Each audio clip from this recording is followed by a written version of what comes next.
This week on No Cell Service, our hosts cover the American supernatural psychological horror, Oculus. This content is intended for mature audiences only. Listener discretion is advised.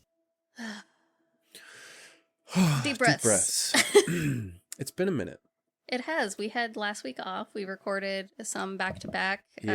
We wanted to push out Iron Lung immediately, but that required us to just do a little extra recording, and I also had some stuff to do last weekend, so. Yeah, it worked out pretty well, actually. Gave us a little bit of a break to catch up on some things. I did some housework. That's when I started cleaning my garage. Mm-hmm. Not that you guys ever know when we record either, but we were supposed to record Obsession today, but they decided to keep it in theaters longer because it was doing so well that we had to wait off, and you and I just don't really like going to the theaters for most of these things. And no, we've already explained how hard it is it's my issue, right? Like, because I don't like going to theaters a lot of the times either. Well, we could go scared of them. We could go to a morning theater, right? We could go in the morning, we could watch it, and then just come back here and record. But I have to do notes because I can't do what you do and just do it off the top of the head. Yeah, well, to be fair, with the movie that we're talking about today, it's a good thing you took notes because this movie is so all over the place. Yes, so we've done one other movie, which was Einsman, which had the fucked up timeline. Mm-hmm. This is the first one we've done since then that has also a really, really wonky timeline, I believe, right? Yeah, it's it's one of those stories where it shifts between the family's kids' perspective and then the kids as adults. Kind of like Haunting of Hill House. Yeah. But instead of it being over the course of 10 hours and 10 episodes, it's over the course of an hour and 48 minutes. And so it's so back and forth. Same director. Is it? The same...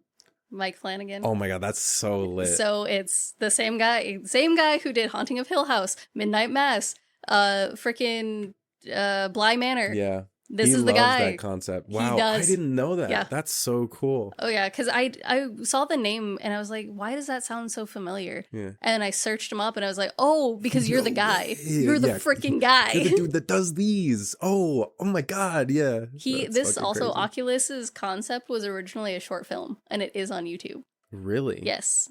Started off as a short film. Yeah. It's in here somewhere. What is it called? It's like Oculus, the Man with the Plan or something. That sounds cool, though. Let's see, Oculus Chapter 3, The Man with the Plan. That sounds It's literally the same concept. It's the whole experiment thing is the short film. So it's the short film, it's a guy in a single room. They take some of the original dialogue from the short film and it's in this. That's cool. A lot of the same stuff. It was so good. I had no idea. Yeah. I didn't get to watch all of it. It's a 38-minute short film. And I did my notes a little late, so I only got to watch some of it, but it was killer. That's lit. Oh boy. I always forget that Karen Gillan, is that how you pronounce her last name? I don't know. Oh, don't ask me about pronunciation. She was in Jumanji. Yeah. She's been in so many things. Yeah, she's also she really Nebula. Has. Yes, that's right. She is Nebula. Yeah, I always think of her from Jumanji, though. I do too. Yeah, you don't Ruby Roundhouse. You don't recognize her as Nebula, really, especially because she's psychotic in those movies. But you can see it in the jawline and stuff. Like when I picture Nebula, you can definitely see it. But 100%. You'd have to know though. Yeah, I think after I knew, then definitely. Yeah. See, I did watch some behind the scenes. There wasn't too much that I could find. I'm really struggling with some older movies of finding behind the scenes stuff, which really makes me sad. Again, maybe I should just buy DVDs for all of these. I love them anyways. Yeah, that's fair. We were at Goodwill today while we were waiting for our phones to transfer, and we just passed a bunch of bootleg DVDs, and I was just man, we need to just start collecting these for our kids so that they can just have a giant stack of DVDs they can just watch over and over again until they scratch and break, and they have to experience it as well. They don't get the Be Kind Rewind, but they got to experience your favorite DVD getting scratched and you not being able to watch it. Yeah. The actress Katee Sackhoff? Yes. She plays is the mom. Killer. She's in... Isn't she in Chronicles of Riddick? I think she is. I believe so. I still have to show you that, though, right? Yeah, I haven't seen that. Oh, did we mention that I finally watched World War Z? Oh my god, no, we didn't. I watched it. Yeah. Your wife laughed at me the entire time because of my commentary, but that's fair. There's a reason we have a podcast because I commentary on movies. Yeah. I enjoyed it. I thought it was a good one. Pretty wild as far as zombies go. Definitely on the teetering on the scarier edge of zombies. Yeah. Or I guess types of zombies that exist out in media. But we're not here to talk about zombies. We're here to talk about possessed mirrors. Yes, I do want to, why I brought up Katee, though. Mm-hmm. Kaylee, the daughter, her character was based off of Katee's work in Battlestar Galactica. Oh, that's lit. So that's the other one I was thinking of that Katee Sackhoff was in. Also, that's the one all the nerds like fawn over her. I also want to point out that Mike, I love when we do this.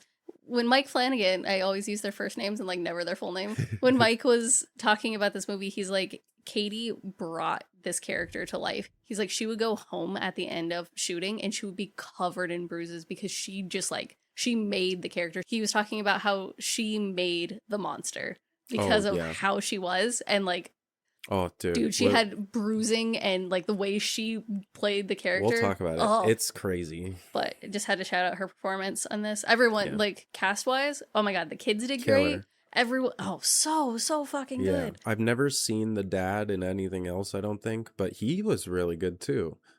I don't know, like I was sitting there thinking like, man, this guy's a good actor. I don't know why I don't think I've seen him. I mean, he's probably in other stuff. I didn't look him up. He was in, I don't know if you've seen Dazed and Confused. It's a 1993 stoner film. It's been a long time. He's in that. He's got a lot of like not autobiography, goodness, like historical type. Seems like he's kind of in that genre, like Argo. I've heard of Argo. I've never watched it. Is that the one with Mark Ruffalo? Yeah. About the water? Starring Ben Affleck. Oh. The only like political action movie I really like is Shooter with Matt Damon. Is it Matt Damon in that one? That's a really good movie. But anyways, enough about political movies. We open on the title screen. No fanfare at all. We open with the most basic white text of your life saying Oculus. I love it. If you're gonna do the title to a movie and make it big and epic, it's either gotta look great and have like almost some sort of meaning to it. You know, like Marvel, they make those special and like they kind of shift it into making it feel more emotional. Whereas like if you just do the basic shit, it's just like, here you are. You're not even gonna really, you know, like Psycho is a perfect example because like, you know, it like cuts through and then it kind of like jitters asynchronously. That's to make you feel uncomfortable. For a movie to start out with just a baseline of like, here you are. So we have a child hiding in a closet or just behind a door or something, peeking out of the door. And this is Kaylee. Kaylee. I have it spelt wrong in the subtitles. It's Kaylie. And I did it Lee. And now I'm just like staring at my typo. And I can't be bothered to fix it. But she's staring out this crack door to a man wandering around her house with a gun. Yep. There is blood splattered on the side of her neck and jawline. Yep. And she and her brother, Tim, bolt from the door, and he calls her name as he sees a glowing-eyed woman standing in the room off the entryway. So they like bolt to the front door. He looks over, and there's just this woman standing there with, can I tell you, the eye thing, man, fucking gets to me in this one. Generally, I would look at that and be like, that's fucking disgusting CGI, get it out. Like, it's too much. But it works in this movie. Yeah, and I'll talk about it when we get to a point where you actually like see it up close and can like tell what it is. I didn't even know, like the first time I watched it, I didn't even know what effect they were using specifically for the eyes. I was just like, whoa, her eyes are crazy. But watching through it again, I was like, oh my God, that makes so much sense. But yeah, it's fucking freaky immediately. Yeah, it's like when you shine a flashlight in a cat's eye. Yeah. It's like that reflective. But only on like half of the eye, like on like the top or like the bottom part. Like however they did it, it works pretty well. It's a little dated just because this movie came out in 2013, but I wouldn't say it's a bad effect. No, you don't look at it and go, oh, that pulls me out of it. Yeah. Like you see this figure standing there as they run by and you're like, oh, Jesus. Okay. Hate that. Yeah. Kaylee shoves Tim behind her as the guy with a gun points, like the guy comes over and is pointing the gun at her. And so she shoves Tim behind her and like stands up and she's like stancing up. The camera pans up from the gun up to who's holding it. And instead of being the man, It's this guy, just your average, like, 20-something-year-old guy. Early 20s dude. And as he goes to, like, pull the trigger and the gun kicks back, it cuts to the same man being in a psychiatrist's office. Thank you. I almost said doctor's office, and I was like, but not like an exam room, like the office of the doctor. But yeah, yes. He's in a psychiatrist's office, and he starts explaining that, like, and that's how the dream ended, but this is the first time, and he's had this recurring dream, but this is the first time he's ever been the one holding the gun. The doctor is like, that's good. That means you're taking responsibility. That means, you're understanding the gravity of the situation. This is recovery, and I believe that you should be released on your 21st birthday. And the transitions in this movie are great. We just talked about this weird transition from him being in the dark, about to shoot kids, to being in the psychiatry office. And then there's another super clean cut of the psychiatrist continuing this conversation, but being in a suit and sitting at a table talking to the board of people to release who we find out is Tim on his 21st birthday, and that he's not a danger to himself anymore, that he's going to go into the, not custody, but his sister is waiting for him. She's going to pick him up and do the whole thing. Transitions in this movie. Oh, dude. You get lost so easily. It's very easy to lose track of where you are. This is another one of those movies that you'll just be like, was that real? Maybe not. Maybe it was. I don't fucking know. And at some point you just have to not guess whether something is or isn't, and just let go and just wait and see what happens. Yeah, because we'll get to it. Yeah, sorry. I don't know. Jumping ahead. Don't apologize, because this movie has the best conflicting timelines ever. Because it makes you question a bunch of things, and we'll talk about it when we get to those scenes. I just expect amazing things from the transitions in this and the timeline. Mike also talked about how they were getting lost in the script with, when is it? That they had to do all of the past in italics to help differentiate what the hell was happening. Yeah. And I was like, yeah, no, that's fucking fair, because I could not imagine that script and being like, wait, what? What happens now? Who's this? Wait, where did we... But... Especially later. Oh my god. Yeah, with how quick everything cuts back and forth. Oh my god. Oh my god. So it cuts to a woman who is large and in charge. She is power walking down this hallway, and her ponytail is like swinging. She gets into an auction room where the auctioneer, is that what they're called?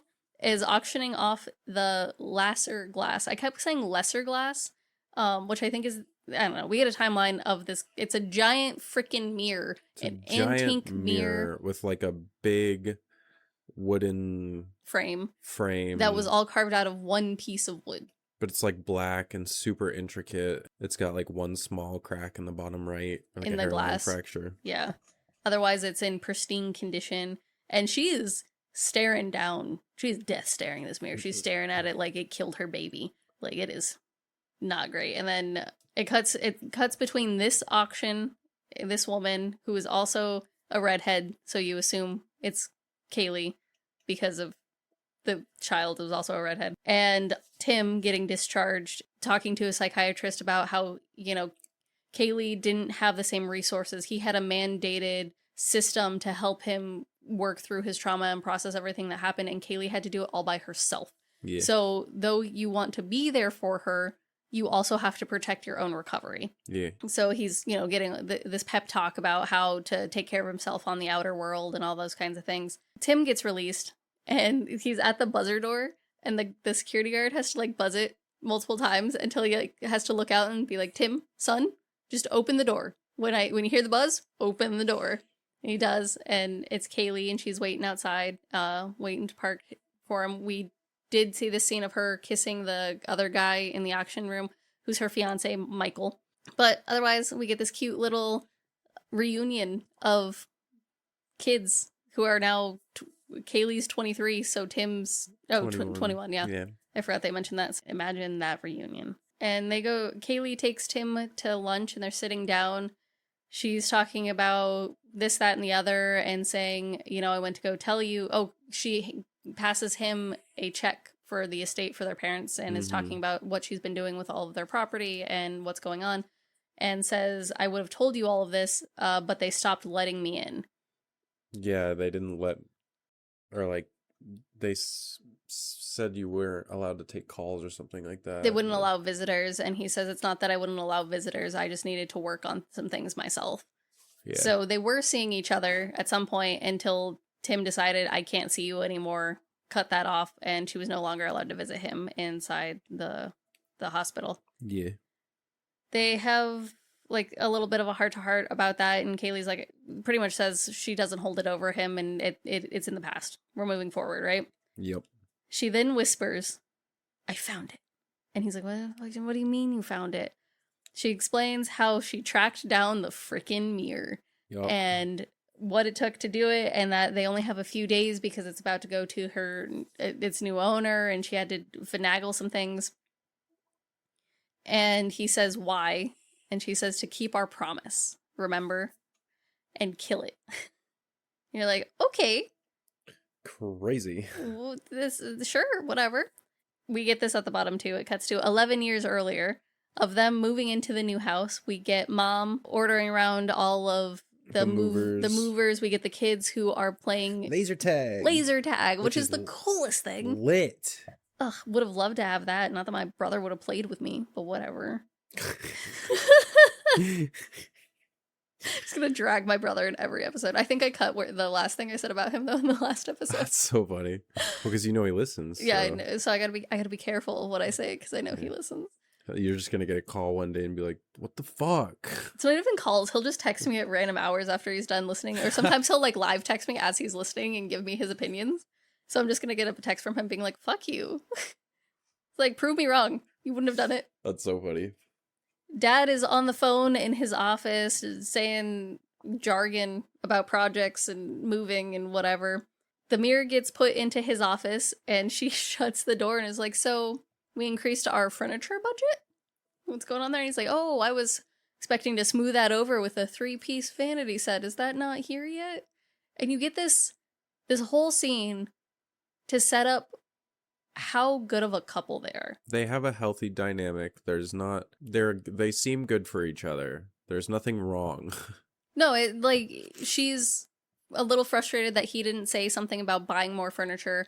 And he says, look, I'm with a new company. I have this new job. He says something else. New house, new furniture, new house, new job, new furniture. And then he's like, you're the one who wanted antiques. And she says a few pieces, not this pretentious freaking thing, man. Yeah. But they go back and forth for a little bit, and she's like, no, I get it. Like, you want to present yourself differently now that you're at a new job. And they like kiss and hug, and it's a very sweet dynamic of her being frustrated and then them coming to kind of an agreement of like, no, it's okay. We can afford it. It's not the biggest thing in the whole world. Yeah. It cuts to Kylie. Thank you. Kaylee opening the door to a rundown hotel room. It's like those roadside motel rooms where you're like, I just can't drive any longer and I don't care where, I just need to sleep. It's needs to be upgraded. It's not great. And she's like, you really want to stay here? What happened to staying at our guest room? Like, you don't need to do this. And he says he just needs his own space. He thinks it'll be good for him. They argue here. Oh, that she's doing it tomorrow night and she could really use the help. And she leaves. Mm. He then like stares at himself in the mirror, and I could not imagine mirror trauma, man, after this movie. Yeah. Or like after everything that happened, them being this old and him being the mirror. The mirror. I know. She's just like, oh, you just got out? I found it. You want to see it? To be fair, she didn't have a choice. Like, she was going to do it with or without him, and it happened. It was great because she did plan to undoing. Anyways, she hoped that he would fulfill his promise and help her.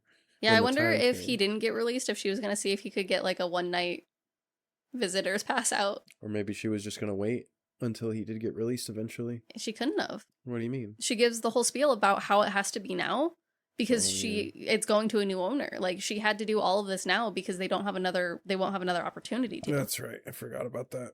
So, I don't know. It is now Mom. So Mom's name is Marie and Dad's name is Alan, but I pretty much just call them Mom and Dad throughout the thing. Yep. Or I might interchange them, but all of my notes say Mom and Dad. That's fine. Mom is looking in not the creepy mirror, but in a normal mirror at her C-section scar, and she's very, very self-conscious about it. She goes out and says something to Dad. I can't remember what. She's being self-conscious about it, and he's like, well, let me take a look. And he just, like, pulls her on the bed, and they have this really cute, like, make-out scene, and then they start fucking. But it just gives you, again, their dynamic, that they are healthy, that he loves her and is very much, like, she's self-deprecating because there's nothing that could happen that would, like, let it bother her enough to where she's like, you're doing all this shit, like, fuck you. Like, she's like, it's fine. Like, it's not a big deal in the grand scheme of things. I still love you, you know, like, it's whatever. It seems like a very healthy, happy relationship. And we hammer on this for a reason.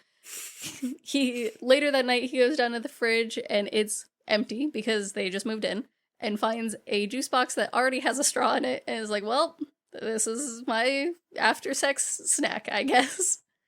And he runs into he drinks the box and he's walking around. He trips on a box and then sees a long-haired woman with glowing eyes in the hall for a split second. And he just kind of freezes and looks away or does something, looks back and it's gone. So he walks down the hall, and this is the entryway hall. So the only thing on the entryway hall is his office and the stairs to go up. So he goes towards the front door, turns into his office, turns on the light, and doesn't see anything.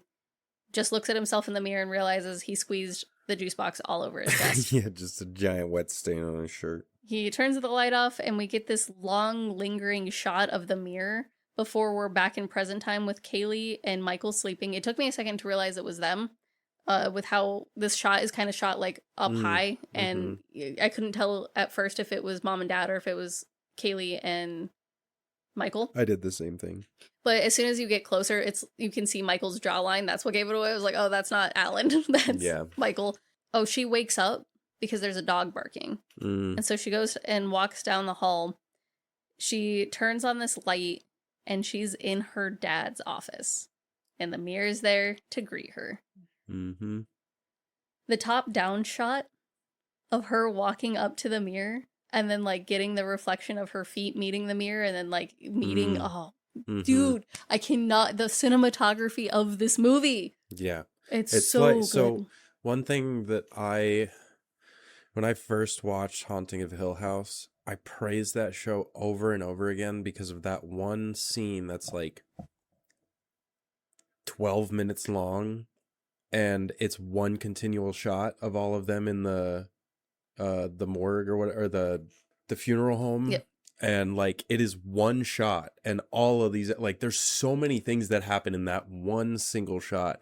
So, like, dude, that show is so if you think about that, there's a lot that you can tell had been transferred from, you know. If you've seen any of his later shit, any of the things we mentioned at this, you know exactly what we're talking about with how he does cinematography. It's fucking great. Also, I was nodding along through that entire thing. I just took a giant gulp of Gatorade. No, you're fine.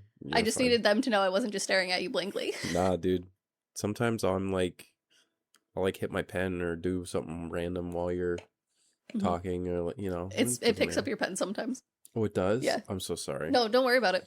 She, like I said, meets the mirror and is staring at the mirror, and as she turns around, it's Dad who just starts strangling her, and then cuts to her thrashing in bed, and Michael waking up and just crossing her arms across her chest and holding her there and just being like, it's a night terror, you're okay, everything's okay, I'm here. And then she, like, starts crying and wakes up, and he just holds her for a second and then, like, drops the intense hold he had of holding her arms to her chest, and then just, like, lays next to her and watches her for a second. I'm like, oh, you sweet man. Sweet man. We love Michael. Yes. Next day, she is signing some documents, like, or not really signing a document. It's like she's tagging an artifact. They work at not an auction house, but it feels like a third-party place for people to get antiques. So, like, Are you sure it's not an auction house? Because it seemed like an auction house. Maybe it's an auction house, or maybe they just do auctions. I don't know, because they have the whole, like, they have a lot of antiques there, so I don't know if they're private collector sellers and then they do auctions for things, or what. Yeah, I don't know how that works. I don't really deal with antiques very often. Yeah, I don't go to auctions. So it might be an auction house. Either way, she's tagging some old chandelier-y, wall-hangy light thing when Michael comes in and says, so I've commandeered your own printer. You are now officially off the grid. And she questions him, just being like, thank you. He's like, yeah, some people were getting real freaked out by printing out their reports and seeing autopsy photos, and it's just like person with their stomach ripped out with super bloody. She takes it and he's like, it's yours. And she doesn't say anything, goes back to her work, and he's like, he says something about like things have been weird but not been weird. He asked for an explanation. They get off topic for a little bit and he's like, I'm still waiting for an explanation on that photo. And she says, I know I've been really weird. Give me like 2 days and I'll go back to normal. Everything will be fine. Just bear with me a little longer. You know, I've got some dark shit going on in my past. Yeah. He kind of doesn't not agree, but he doesn't really agree. He kind of just is like, okay. He understands that no matter what he says or does, she's going to do this. So he might as well just be like, Oh, he questions the transfer too. Because she put in a transfer for repair, but the person who bought the mirror said no repairs. And she's like, well, he changed his mind. And then what she told what we find out here in a little bit is when she goes down into where it's being held, the guy who handles like transportation of it and also does, what's the word I'm looking for? Like appraisals.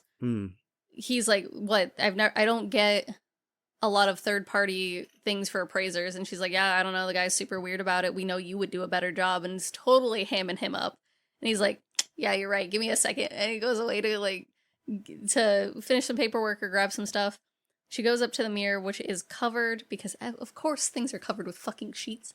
She rips the sheet off, drags her fingers along the mirror, and talks to it, saying, oh, I bet you're hungry. And I hope that fucking still hurts. Like talking about the crack on the bottom. It's creepy. Yeah. She then notices that behind her there's like more like statues or things that are covered in more sheets. If you've ever watched a horror movie and your eyes are trained for things, right? You look for things around. Through this entire scene, you see 2 very human-shaped things covered in sheets behind her. And then when she looks in the mirror, there's 3 very human-shaped things under sheets. You're looking at me like you didn't notice this. No, I noticed. I didn't know that there were only 2 when she first looked. I thought there were the 3, but only the 2 like looked. No, so throughout this entire scene, there's only 2 until she looks in the mirror, and then there's 3. So when she's looking in the mirror, she sees the 3rd one. She turns around, sees there's only 2, looks back in the mirror, sees 3, and then when she turns around again, there's 3. But to start with, there was only 2. Oh, maybe it's like, yeah, maybe it was the 2 and it like, they like move their heads and so she looks back and okay, yeah, that makes sense. Yeah. It just, for some reason in my head, it wasn't piecing it together properly. No, you're good. Yeah, so when the 3rd one first appears, as I was going through my spiel, I should have said this, it turns its head thing to look at her if you could see its face. And that's why she turns back. And then when she does the 2nd thing and they all 3 turn to look at her, and this woman, her ovaries of fucking steel here, walks towards the things. Starts ripping the things off one at a time. One's a bust, one's a statue, and she's going for the 3rd one that wasn't there to begin with. And then gets scared by Marco or Morgan or whoever this man is, who's like, oh, sorry, the guys will have it packed up for you in a second. And when she looks back over, there is not a 3rd thing there. No thanks. I'm good. I hate that. But can I tell you that this kind of stuff always makes me think of Scooby-Doo? Like the ghost as a sheet. It just makes me think of Scooby-Doo. It's so funny. She tells the mirror, I'll see you at home. Mm-hmm. Tim calls and wants to meet. She tells him to meet me at the house. And he's like, okay, give me your address. And she says, no, the house. Yeah. Meaning their childhood home. Yeah. It pans over to a plant, like because she's walking out of the building, and it kind of pans to the side of the door she's exiting from that has a plant there, and then it mash cuts with her mom watering dead plants at the house, and the seamless transition. It's so good. Oh, because you like don't even notice it until you're already in it. Yes, and like it's already too late. This is the movie they should be showing for transitions. Like, study this movie for how they freaking did transitions. Yeah, because it never feels jarring. It's so seamless in everything it does that I never feel jarred. Yeah. Ugh. It's not jarring, but it's definitely disorienting. Yeah. And not in a bad way. Like some movies you can get lost really easily if it's disorienting in like just a confusing way. This isn't confusing. It's pretty concise. It's just there comes a point where you kind of understand like, oh, okay, it makes sense, you know, and yeah. We'll talk about it, but yeah, I think for the first like few cuts of us getting back and forth from past to present, it's a little jarring, especially because you don't know what is going on, right? You get the past originally, and with some movies you kind of have the story beats of, okay, we're gonna get the setup and then we'll be back to normal. And this movie is not that. You go back and forth to past and present like they are in the same timeline. Yeah. And it's so good. It's so good. So as mom's looking at all of her dead plants, because she has like plants. This isn't like your standard, oh, this woman has like 3 plants. She has massive, big, overgrown, highly taken care of plants that are all now dying. Mm-hmm. Dad is on a work call, but he hears like these faint whispers from somewhere behind him, and he looks at the mirror. Outside, little Kaylee is playing the laser tag with Tim again, and she sees him behind like a hedge. She can see his shadow, so she books it over to hide behind Dad's window and sees a woman giving a crazy intense shoulder and tit massage to Dad. Like they're all up in the not friendly, this is not platonic touches here. She is obviously like, who's this woman? And she's seeing it through the mirror reflection. It's not, she doesn't have full She's not access. seeing it directly. Yeah, she's seeing like the reflection of the mirror. Yeah, it's creepy.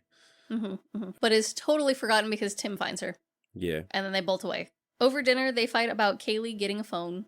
This movie, I think, is supposed to be set in... The past timeline is set in 2002. How... I didn't have a phone until I was in middle school. Kaylee is supposed to be about middle school, right? Because she's like 11 or whatever. It'd be 12, 13.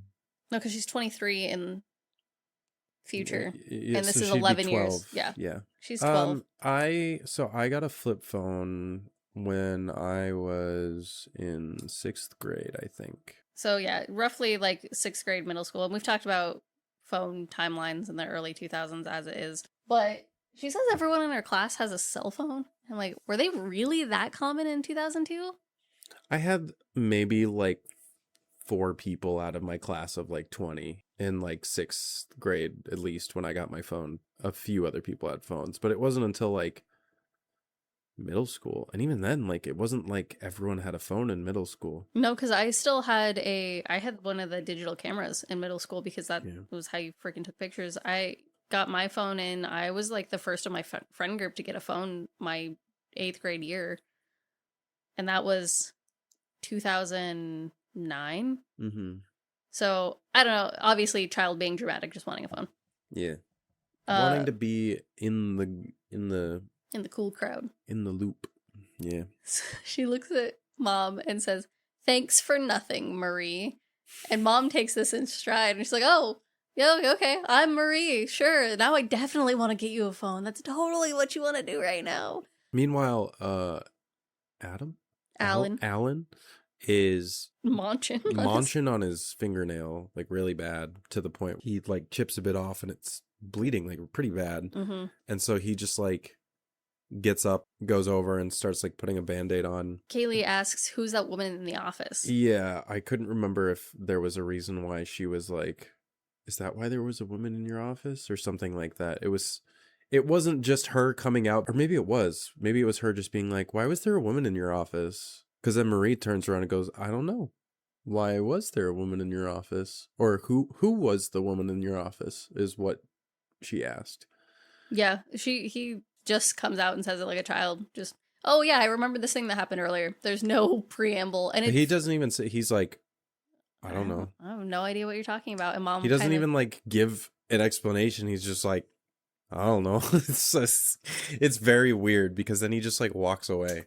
He doesn't even sit back down at the table. The walking away is weird to me, but him just being like, I don't know, is not weird to me. No. Because it's such a dad thing to be like, what the fuck are you talking about, you weirdo? No, I don't know what the hell you're saying. Yeah, I think in his state specifically, though, he seems, in this scene, he's he's a little off. He's not all there. You know, I like think it definitely he's starts. mentally somewhere else. And I mean, obviously they're playing into that with him like biting his nails and like you can glean that he's anxious or nervous or something. No, at this point he kind of looks like, what the fuck?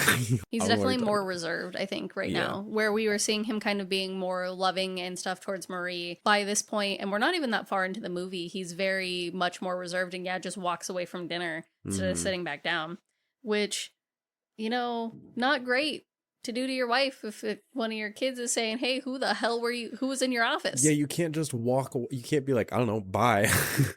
Like, that makes you sus, bro. So sus. I mean, if you're cheating, then like you are sus. But if you didn't cheat, you're not helping your case. Yeah, you're stoking a fire that doesn't need to be stoked. Yeah, just Kaylee. Oh, present time. Kaylee comes in with a dog in a kennel named Dog. I love this dog. He's like a little Frenchie type. Yeah, he's not like I don't even know what a Frenchie boxer or whatever the fuck. It's not a boxer. No, not boxer, but he doesn't look like a full French. Like a full Frenchie. He's like one of those that it's like has the build of a boxer sort of, but is tiny. Yeah, if you shrunk a boxer down, it's like an actually bred nicely Frenchie. I can't fucking remember what they're called. But one of those little guys. Yeah. And he's like, you named your dog Dog? And she's like, he doesn't have a name. Why? The implications for that, immediately, you're like, can we not use animals for your fucking vicious experiments?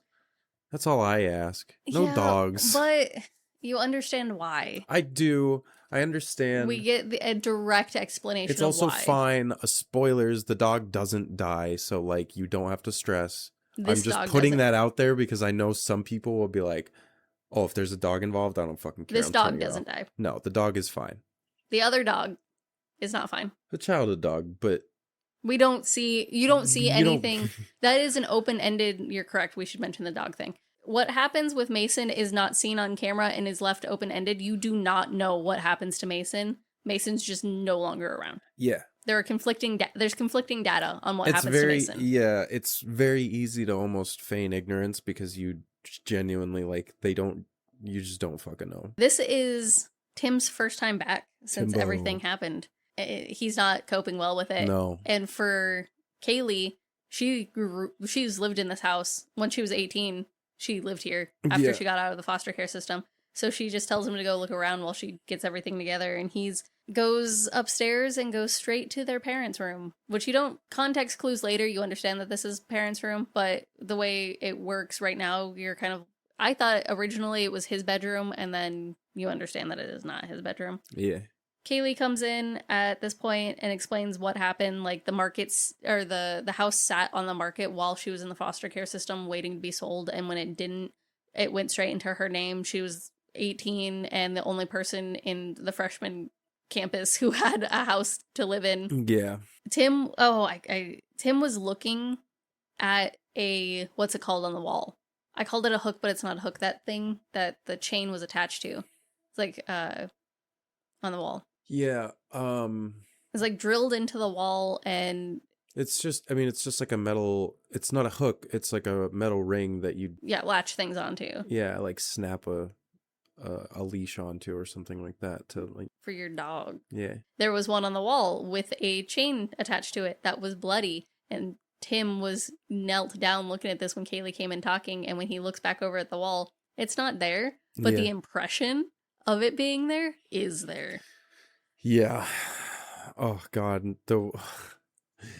The way that you lose yourself in what's happening so easily, it's just giving you so many glimpses. It's making you feel like each of the protagonists. You're both Kaylee and Tim. You're sitting there going crazy with them. Because you also don't know what's real and what's not. Yeah, you're like, oh God. It gets, It's good. It's good. She tells Tim that she wants to sell the house after, and then just kind of trails off, meaning after what they're about to do. Tim helps her bring the mirror inside, asking what she was going to do if he wasn't here. And she says, honestly, I never thought about it. I always knew it would be the both of us. They put it back in the office exactly where it used to be. Well, they don't hang it up quite yet, but they put it in the office. There is a whole lab set up in here. There are 2 different desks with 2 different MacBook desktops set up on them. There is 2 cameras on a tripod. There's another camera mounted to the wall. This room is sterile white. Something's going down in here and it feels like a lab experiment, right? There's also a horizontal hole in the wall where the mirror used to sit. And you're like, okay, that's weird. Tim notices and he looks at the ceiling and there is a pendulum freaking drop thing that has a yacht anchor attached to it. Yeah. If you've never seen a yacht anchor, it's flat, but then it like comes down into like almost like a diamond shape, but like, and on the bottom it's got like the hooks that come out farther, almost like a regular anchor would. But then it also has a part jutting out of the bottom, or not the bottom, the like one side of the flat part, kind of like a fin. So essentially, like when you think of when this anchor drops to the bottom of the seafloor, it's got the 2 things coming out either side, and then the one sticking down that would kind of like dig into the sand more. Yeah, it's meant to drag on the bottom of the floor and then click, like hit on something. So if you picture that flat fin of kind of like a shovel where you're digging in, that's what it looks like. Yeah, and this thing is rigged as she explains a bunch of other stuff first. She explains the whole camera setup, what everything is. There's also, forgot to mention, a bunch of plants everywhere. A bunch of nice green potted plants everywhere. She explains the 3 cameras all independently running on different batteries, the private landlines, her cell phone, and then Tim's. There are alarms set up. 1 is to eat, 1 is to drink, 1 is... there's like 6 alarms. That's the main thing with those. Oh, the other one's to change the tape in the cameras. There are hospital-grade temperature gauge doodads in every single room that will alarm her if it goes above or below 5 degrees for what she has set it to. Yeah. Is this when she starts explaining the lesser glass? Yes. I think so. Oh, because she also is like, I know you want to leave, so if you want to leave, you can, but like I got to get started. And he kind of looks at her and then looks at the stuff. Time. Yeah, I got some time. Yeah, she turns on the cameras and then she starts talking like... I was trying to figure out if she explains the kill switch before or after she starts the history. Maybe she explains it before.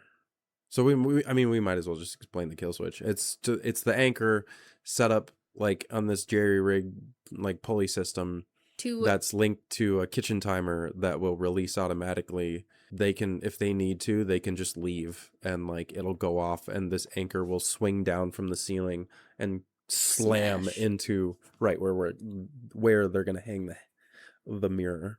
Yes, and it's very important that there's no electricity involved in that mechanism at all. It's just a kitchen timer set to release a thing that then releases the anchor. Yep, it's just the most rudimentary pulley system. So you have to have someone there to reset the timer. Yeah, so she has one of her 4 alarm clocks specifically set to go off to make sure she can go reset that egg timer every like hour. Yeah, I think it's every half hour actually. Oh yeah, maybe it's half hour for that one. Yeah, that one is the shortest amount of time for the timer because the other ones are like every 45 minutes, and I think that one's every half hour. She starts to explain the lesser glass, pretty much saying it's haunted without saying the words haunted until the very end. She explains the history about how everyone who has ever owned it everyone who's ever owned it, where they hung it, and how they died. Yep. And then whether or not they had a dog. Also shows pictures. Yes. Imagine a TED Talk presentation with lots of photos and movement, and she's talking to all 3 cameras. Yeah. She goes on to talk about how some of these people randomly, one lady was found in a bathtub who died of dehydration. Another was like, had like a miscarriage or something like that. And there was another guy who... They're crazy deaths. Yeah, they're crazy, like not normal. They're also surrounded, any of these deaths in the homes, like in the homes were dead plants. Any of these people that had a record of owning a pet before they died, their pets went missing completely, or were at least nowhere to be found within the premises of the house, but like gone missing. She gets interrupted by her phone going off, and it's Michael calling. And she says, then there's my other precaution. He's set to call every hour on the hour. She answers and says, you're 7 minutes past. Can you really try to call like on the hour? And then explains that she told him that she's nervous to be around her recently unincarcerated brother. And he's like, wow. And she's like, no offense. It's just he's what like, it I'm is. right here. And she's like, no offense. She then continues on about more of the history. She goes into... It's a lot. She has a full ass history from when it was made to now. She's dedicated every minute of every hour for the past probably 4 years. Minimum, maybe more. I just say that because like from 18 to 23, you know, she probably became an adult and then had access to the necessary resources to put this plan together. She had to have been eat, sleep, sweat, shitting out this work for 4 years straight. What it turns out is she was doing a lot of this work at work, and that's how she was able to get it done. Yeah, obviously by the photos. But that's my point. It's like this was so all consuming that like this. You said it best. It's a TED Talk, but not a bad one. Like you don't get bored. I don't. When I say that, I don't want you guys to be like, ugh. Like, I love TED Talks. Well, I love TED Talks too, but some people think it's just a lecture, and it's like, bleh, well, it is a like, lecture. It technically is, but people also, I guess, a fair amount of people I've met have a negative connotation with the word lecture. Yes, that's fair. But I mean, to be fair, I did for the longest time, but that's my childhood trauma. If you're listening to this freaking podcast, then you like to be talked at. I don't know what else to tell you. Go listen to a TED Talk. Yeah. But that's a lot of information is the point. As she's talking, you can hear a dog collar jingle, and she looks down the hallway, and you see this yellow lab kind of limp down the hallway. Behind Tim. Yeah, so Tim can't see it, and she zones in on it, and Tim zones in on her, like, you good, man? And then an alarm goes off. And she's like, let's eat. And they sit down and they have some granola bars. Tim kind of starts going off about what he believes happened, right? Like, our dad was a sick ass fucking murderer and it was his fault. And as he says that, she slaps him and she's like, you can say whatever the hell you want. She mentions that their dad was having an affair. You know, he's like... He does, yeah. Kaylee doesn't believe he was having an affair. And so she slaps him and is like, I don't care. You can feel however you want, but you cannot speak like that about him. Yeah. Yeah, because says cheating, calls him a sick murderer, says like a few things and then she like slaps him and she's like, no, you're not doing that. She goes back to her history lesson because it is long. Gets to 2002 and Tim butts in saying, no, just get to the freaking reason we're here. Like, stop doing this horse and pony show. Get to it. And she's like, gladly, 2002, and picks up where she left off because she was just getting to 2002, which is her dad and her mom owning this freaking mirror. Yeah, explains what happened to them for the cameras, essentially. They had it for 2 weeks before mom had a psychotic break and then was tortured and murdered in the family home, where Tim butts in again and says, by whom? By her husband, who was then shot by her son in front of her daughter? Kaylee's just not having it, man. The whole point... we learn the whole point of this is for her to prove that none of those people intentionally did what they did, that the mirror forced them to do it, saying that the mirror is haunted, but not using those terms again. Yeah. She says haunted, and then she's like, but there's no scientific term for this, so we're going to say blah, blah, blah instead, and I can't remember what she says. Yeah. Tim says, why don't you end it now and smash the glass, which Kaylee just shakes her head and says, you really don't remember, do you? And we get this quick flashback of them having golf clubs smashing what you think is the mirror, and then it cuts back to being this time. So he picks up... She's like, why don't you try smashing it then? Go ahead. Yeah, go for it. And so he picks up a chair, and he walks over, and he stops. He's like... He starts going on about her problem, and the fact... He starts talking about a lot of the things that he learned over the years when he was in his psychiatric facility. About coping and stuff. About coping, and about a lot of these things that the mind does to... change memories and make you think certain things happened to protect itself. And I mean, those things do exist. Those are true. Is this where he talks about like the fuzzy memory theory thing? Yes. So where he's the star of the article. It's funny though, because like this scene does a very good job of teetering on, you don't know if it's the mirror forcing him to stop and like talk to her about this.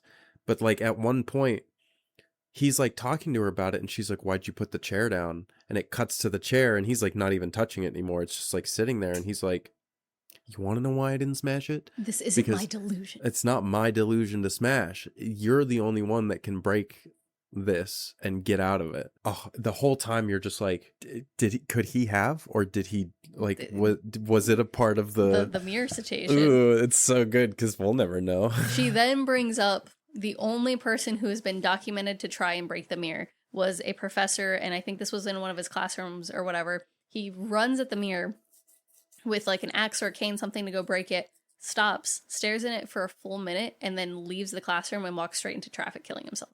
Yep.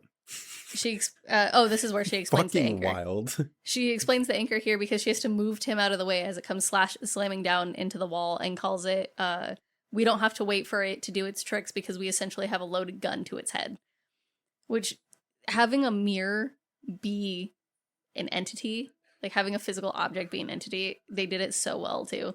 Because you feel the evil personality from this thing by the end of the movie. It doesn't have a face. You can almost like, you give it a personification. Yeah, man. it's fucking weird how that works. Allegedly, the mirror shows up in like everything else he's done too. I bet you they could have fit that in the Haunting of Hill House so easily. So same with Bly Manor. Oh yeah, Bly Manor too. I haven't watched Midnight Mass though, so I don't know. I haven't watched that either. We then get Dad back at work in his office where he is struggling. He's a website designer, a web developer, and he is struggling to type with his index finger that has a Band-Aid on it, and you can see him like struggling to type, and he's like, oh, fuck it. So he takes off the Band-Aid, sets it to the side, continues. Then he looks down, and the Band-Aid's back on his finger. And he looks over, and it's not where he left it. So he's like, well, fuck it. And he goes to pull it off, and it's not coming off, and it's really stuck. And, you know, Band-Aids shouldn't be that stuck, but I have had Band-Aids that have really good sticky, and it takes a second to pull off. I would not do what this man does, which is grab a staple puller outer from his desk drawer and start... Staple remover. Thank you, Why? that's what it's called. I wasn't even trying to correct you. I'm just like, why would you use a staple remover to get rid of... My guy, go put it underwater. Well, that's fair. Just unstick the adhesive with some water.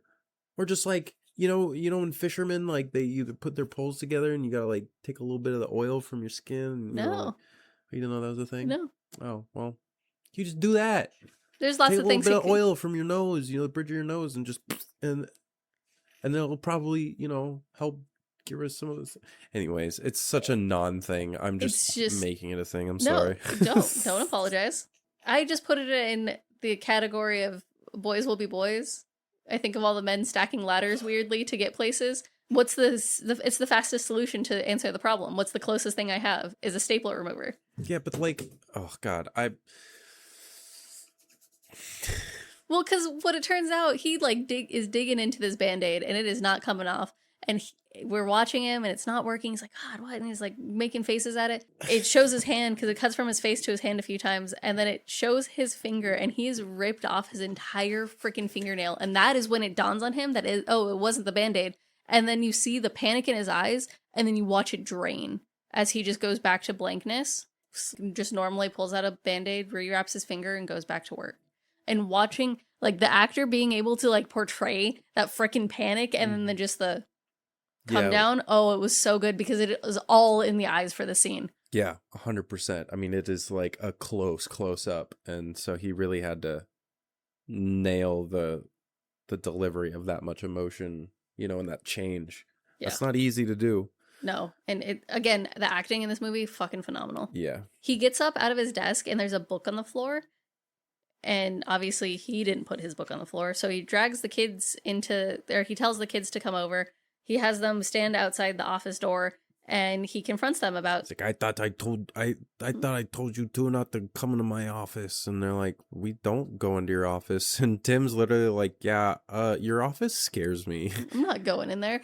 And fair. So we see the kids in the hallway, right? And then it shows Dad in his office. And there is 2 lines of books opened halfway, stacked like fallen dominoes. And then behind him, there are stacks of books all intricately stacked around the mirror. What is the timeline here? Because weren't you just sitting at your desk ripping off your fingernail? When did this even happen? Yeah. And so you already start getting a little fuzzy with, where are we? Mm-hmm. When are we? Yeah. He says, I can hear you at night walking around down here. And they kind of just both look at him. And Kaylee's the one who says, that's not us. She's the not what's the word I'm looking for? Kind of like the protector. She's very much the protector of Tim, where she's going to stand up for the both of them when Tim can't. He seems like a very, for lack of a better term, soft child. Mm-hmm. Like he's a very, very emotional and timid. Yes, and none of this is bad. I'm not trying to bad mouth him at all. It's just he's a fucking 10-year-old child. Yeah. Like, between the what two, are you gonna do? Kaylee's the one who's the protector and gonna be the more aggressor and protective mindset of no, we didn't. Where Tim would kind of just take it. Is what I was trying to get more at. Yeah, 100%. Dad also says, stop messing around with mom's plants if that's you guys. Even my notes get a little wonky because Tim at this point starts going around in present day pointing at all of the live plants. And Kaylee's explaining it takes time. They're again explaining all the dead plants and the mirror and how it feeds on different variables, but it feeds on animals, people, houseplants. These are all things she has found that it feeds on. So we just have to be patient. I don't think we mentioned she put the dog. It's happening right now. Oh, are they literally moving the dog into the room right now? Yep. Okay. So go ahead. I was just gonna say they take the dog. You know, he's in one of those wire crates, so they just like pick the whole crate up, and they literally put him like right in front of the mirror, right under it, and then they throw a cloth over it. You say they? It's Kaylee. Tim's just watching. Yes, no, it's Kaylee doing all this. Tim immediately is like, dude, you can't fucking do this. Like Tim. Well, does it have the flashback of all the stuff involving the dog? Right now, yeah. You are right on track for where we should be. I'm literally, it's, oh God. Nope, you are correct. So an alarm goes off and she gives Tim a water bottle and says time to hydrate, where it flashes back to their lab Mason, who is just lying in the grass and he's whining. They're trying to get him to play. And what we've seen of Mason, he's a very active dog. He's a freaking yellow lab. Yeah. These boys run. And he's just laying in the grass doing nothing. In Dad's office window, he is holding a revolver. And then it goes like inside the office. So we get like that zoom in of Mom and Dad talking. And he says that he got the gun for her because she said she saw someone down here and she wanted to feel more safe. And she says, yeah, a gun doesn't make me feel more safe. Actually, it makes me feel way less safe. And he says, okay, I guess I'll just lock it away, unloaded, where I'm sure it'll be super handy if something happens. And you're kind of starting to see the relationship cracking here a little bit, where if you've been married to this woman for this amount of time and you have a 12 and 10-year-old, 9-year-old, however old he is, you probably know if your wife's okay with guns. Yeah. And you're just going to go buy one. You're just going to show up with one and just be like, you're going to be okay with this. And on top of that, he's a software designer. Has homie ever shot a gun? Does he have any safe gun practices? I didn't even think about that. That's so funny. Probably not. He doesn't look like a guy who goes outside much. Yeah, just not slap a gun in any fucking adult male's hand and, America. I'm not saying that, nerdy men don't have gun safety. Our friend is an IT specialist and goes hunting and owns guns and is a very outdoorsy type guy who then video games in his spare time. It's just this specific man has never shot a gun in his life. Yeah, you can tell. Oh, she walks out of the office and hears his voice say, "You grotesque cow." Oh, yeah, that's right. She turns around and she's like, "What did you just call me?" And he says, "What?" I didn't say anything. And she kind of like taken aback, obviously, and then she already has freaking body insecurities about her freaking C-section scars, and then for your partner to call you a grotesque cow, oh, damn, that cuts, man. Yeah, that's horrible. Mom wakes up to Mason barking and clawing at, like, jumping, trying to get into this office door. And the thing about the office is, because it is off the entryway, it's more of a den. So it has the French double doors. And so it's not like he's scratching at a bedroom door. He's scratching at French double doors that are frosted glass as well, which makes me very much think of Together. Oh. And so he's clawing at that, trying to get in. And she's like, "Mason, what the hell?" So she goes to try to open the door and Mason bites her. Yeah. It's very uncharacteristic of Mason to do that. She knocks on the door because Alan's not answering. She's like, Alan, are you in there? And Mason runs off. He opens the door and she looks at him and says, "Were you going to do anything about him?" And he looks at the hallway and looks at her and then just kind of like shakes his head no. And you're like, what? inconsiderateness of that, of being, no, the dog wasn't bothering me, so I didn't give a fuck. Yeah. It also just kind of seems out of character for what we've seen so far, right? We're seeing kind of dad devolve into a very self-centered, self-reliant. Yeah, something shifted. Yeah. She can hear, oh, that's right. Through the door, she could hear kind of murmuring like he was talking to someone. So she also asks, who were you talking to? And he says, no one. She says, you're in your own little world down here. You're just lost. And he's like, I'm not in my own little fucking world. I'm working. I'm paying for things. Well, I have to do this. And they get in a screaming match. And we get to see Kaylee, who just staring at the ceiling, listening to your parents argue, which anyone has ever experienced that. It's like the worst thing to wake up to your parents yelling in the middle of the night. Yeah, it's not great. The next day, he is getting ready to go golfing with a client and tells the kids that they have to do him an extra special favor and stay out of his office today. Yeah. They are outside playing while mom is cleaning the carpet, and cleaning the carpet, like maybe Mason shit or threw up on something. Peed. Is it pee? Yeah, because later Tim mentions that Mason was old, she was having accidents in the house, peeing, throwing up. Yeah, that's he specifically mentions that. Well, that's why I didn't know if it was like the dog throw up or the pee, because he said she's having accidents all over the place. Figured it was pee because it was just like a wet spot on the rug. There wasn't like chunks or anything. But she's like scrubbing it, so it doesn't matter. It's a nothing thing. As she's cleaning the carpet, Mason is going crazy at the closed door again. So she's like, you want it? Then you'll go in. And this is the weirdest thing to me. She closes the door on the dog. And I know Dad said not to let anyone in there, but the kids are outside.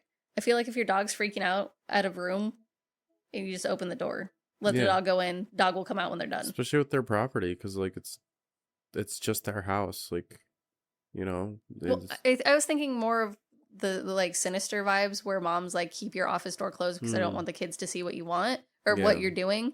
Where it seemed more like Dad was like, I don't want you guys touching my computer because of my code, so keep the door closed type deal. Yeah. But if the kids are outside, the dog wants in, I just would leave the door cracked, right? Yeah. And then when the kids come back inside, you close the door and make sure the dog's out. No, I get what you're saying. Yeah. It's weird to me just leaving the office door open so that the dog can go in and out until the kids come inside. Yeah, and then deal with it later. Mm-hmm. No, Instead, I agree. She opens the door and then shuts Mason inside the door or in the room, because that's what you do with a lab who is probably prone to chewing things up if they get bored.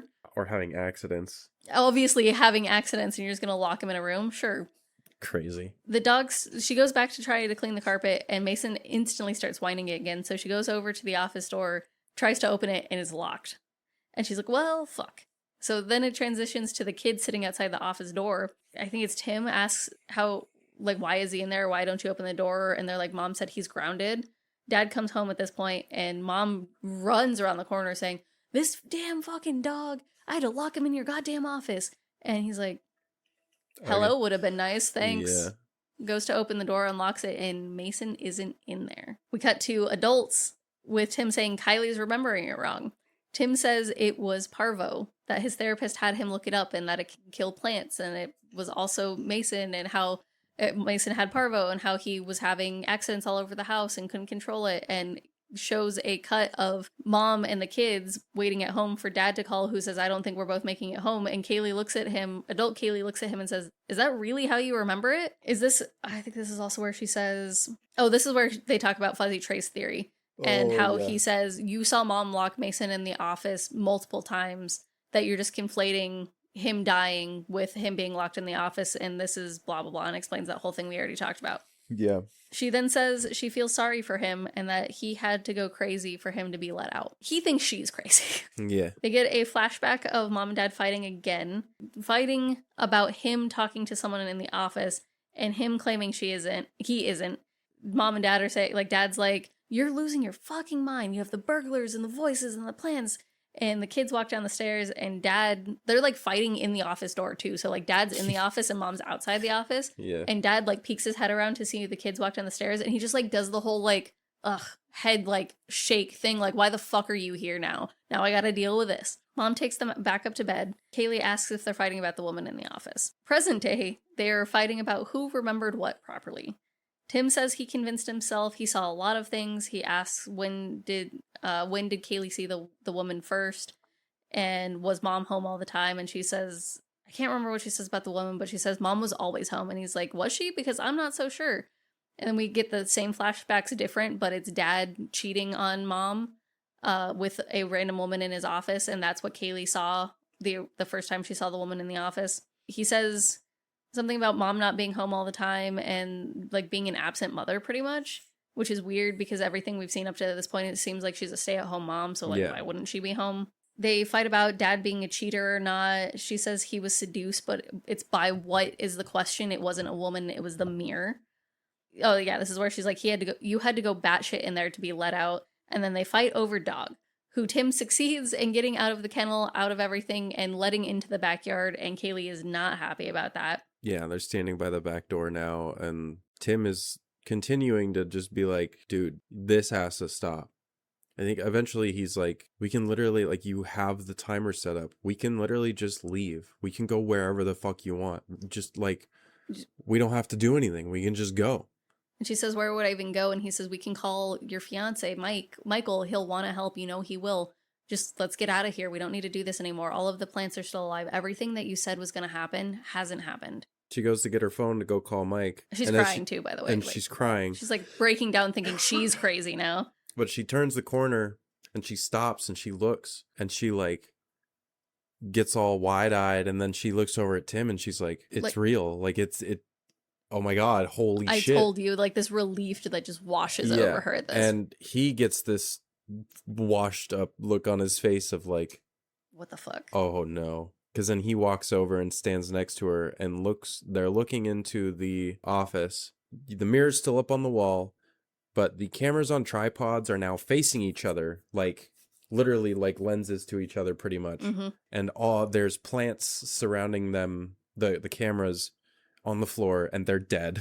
The stools have been moved to now, it's like makes a symmetrical almost straight down the middle of like the two stools, the two cameras, and then what is it plants that lead like to the doorway? Yes. Kaylee immediately is like, oh my God, I have to check the footage. Like, or yes, she's like, yes, I got this. She checks the temps. The temps went up like a bunch of like 3 more degrees. Yeah. Everything's over the limit of what, like, her alarm's going off for the temps in that room. So like everything is now indicating that she is right. And Tim is having a mentee bee about it while Kaylee grabs the footage. To be fair, if I spent the last 10 years of my life working with psychiatrists and living in a fucking place like that, you know, and you get to such a place where like this isn't real, like none of this was real, you know, all of your memories are now refabricated to fit the narrative you were fed. Yeah. For that all to just shatter, I'd have a mentee bee too. It's okay. We should just give him some time.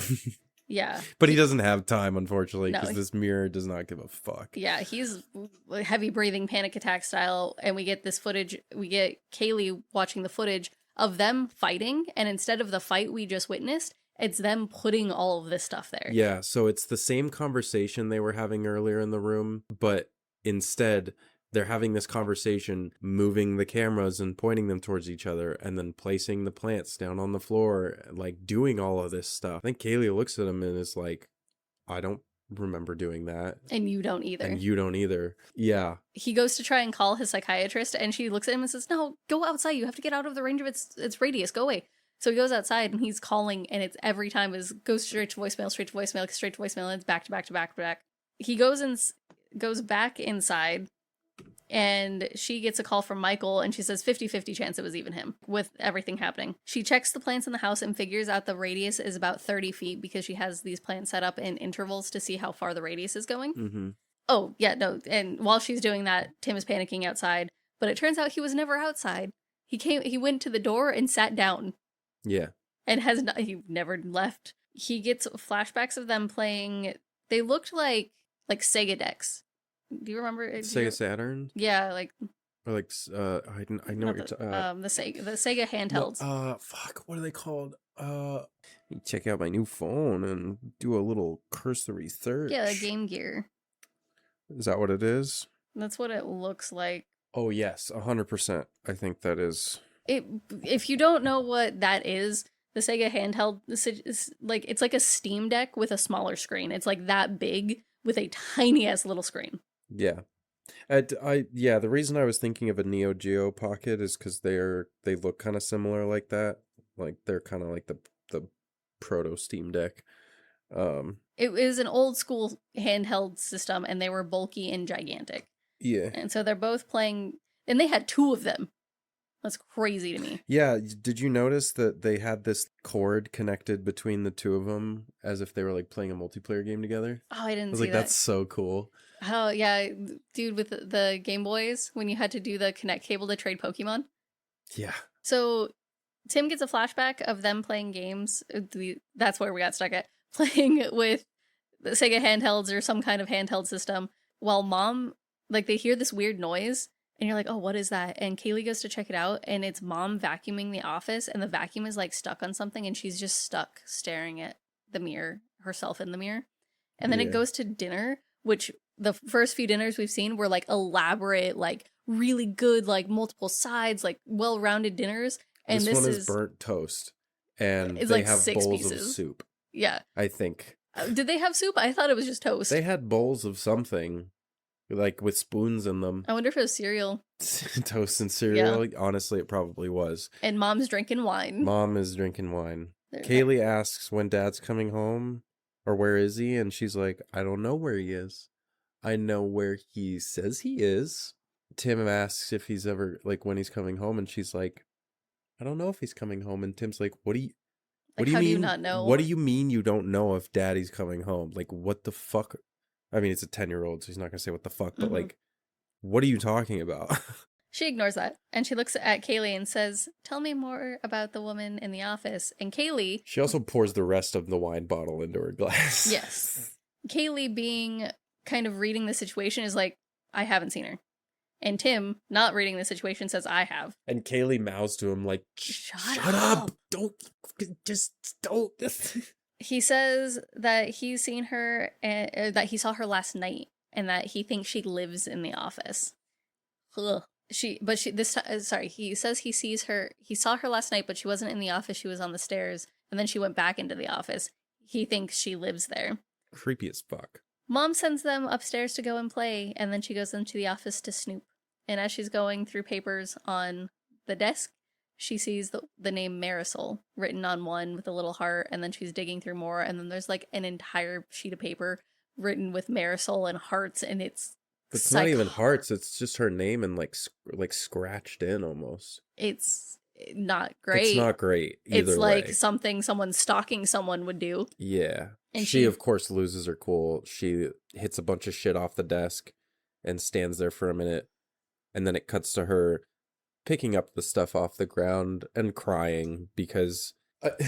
sorry, quick little tangent, but you might enjoy this. I have been watching so many of Smosh's Reddit stories. Oh, yeah. This immediately just triggered something in my head of, you are such a good woman that even when he is like, you are accusing him of cheating on you and actively having an affair, you still are respectful enough to pick up his things after you like destroyed it, to thrash them on the ground out of anger. Like, that's exactly what I thought too. You have such a big fucking heart, lady, and you do not deserve what is coming. That's interesting that you say it's a big heart, because for me it could go either way. It's like, oh, you're so conditioned that you have to clean up all of the messes that if you don't clean it up, he's not going to. You think it's conditioning? It could. So at this point, like, if this was the relationship from the start, I would call it conditioning. Yes. Because that's what it feels like. But from what we saw at their original, I think you're right. And it's just like that. Yeah, if their relationship was always like this, if they never showed us good standing between the husband and wife in this movie,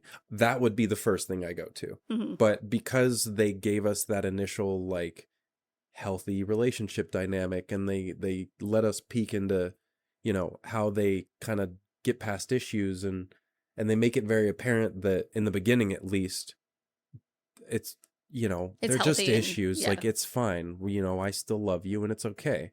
But I do know exactly what you're talking about. It can go either way in the situation, and you know, maybe in this moment she could be thinking that, like, he's lashed out at me a lot angrily recently.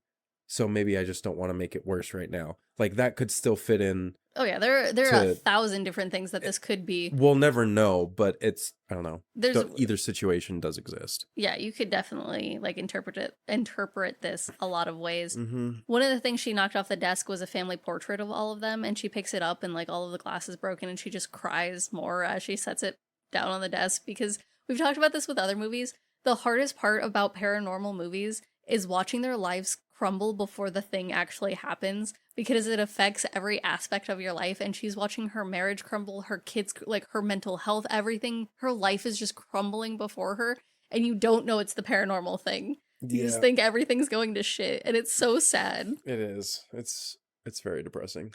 She looks up into the mirror, and the juxtaposition of herself in the mirror, basked in this bright light, looking very happy, versus her actually where has this deep shadow running across from her, and she looks really ragged. When she looks at the mirror, she like snaps. She's like, what? She doesn't say anything, but she snaps and like looks at it.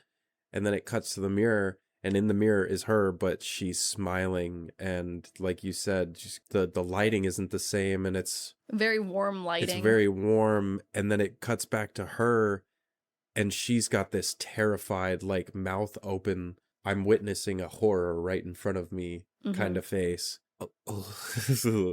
Yeah. The reflection opens her nightgown to look at her C-section scar that is reopened and bleeding. She starts screaming, obviously. The kids come running down into the office, and Tim tries to approach her, but when she turns around, she starts strangling him.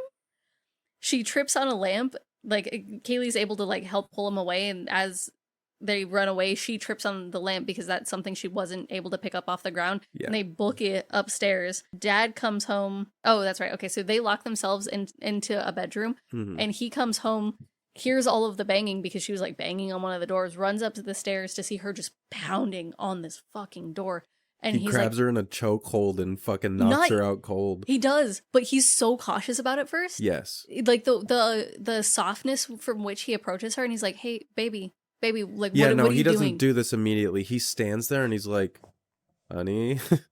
Baby, like, what's wrong? And then she turns around and looks at him with this, I'm gonna fucking murder you. And she's bleeding. And she's also, he's like, "Hun, you're bleeding." And she just like walks up to him, starts attacking him, and so he has to like thrash around, and then he grabs her in a chokehold and slides to the floor and fucking knocks her out cold. And then Kaylee opens the door, and he's like, "Hun, close the door. Just go in there and Mommy's fine. I just need you to go back in the room. I need you to go back in the room. Just please, for the love of God." So he does pull out his phone and he calls the cops, and we don't actually hear what happens, because he calls and we hear a voice, and then it just... You hear like whispering. Fades out into those weird whispers we've been hearing from the mirror, and then he glazes over his look again, closes the phone and puts it back in his pocket. He stands up, leaving Marie on the ground, and then we see this close-up of her, and he just yoinks her down the hallway. He starts dragging her down the hall. Grabs a freaking chain. Yeah, at one point, Kaylee like peeks out the door and sees him coming back up the stairs. Probably with Mason's chain. Yeah.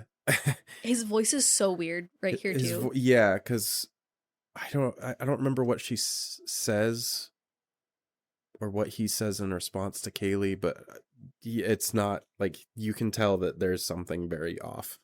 Yeah, let me... he comes up and he says, in, like, this deep, like, harsh voice says, "Go to bed." Oh, that's right. And walks down the hall with a chain in his hand. And so she closes the door. Then back at Kaylee snaps Tim back to the present. So this is where the timeline gets really wonky, okay? So we're getting specific flashbacks of things happening, and then we'll snap back to the present, and we kind of guess who's having that flashback, or if it's a hallucination, are they living it out? This is where things start getting really freaking wonky. It's gonna get messy. So this is like, Kaylee setting everything back up, and Tim is watching the computer screens that are showing the camera, and in the computer screens, Kaylee's walking towards the camera, but like real person Kaylee is setting up a camera and not doing the movement, and it's fucking creepy. Oh, it's so good. The lights flicker and Tim flashes back to them getting scolded by their dad about how mom is sick and they can't go into the office and they can't can't go into their bedroom. The bedroom, but they're welcome to be in the office and play video games. And Kaylee asks what's mom sick with, and he just stares at her and continues. And then Tim's like, you told us we weren't allowed in the office. He just ignores everything they're asking, and he's like, just stay clear of the bedroom. Just stay clear of the bedroom. So present day Tim is watching the lights flash off. Then the alarm goes off.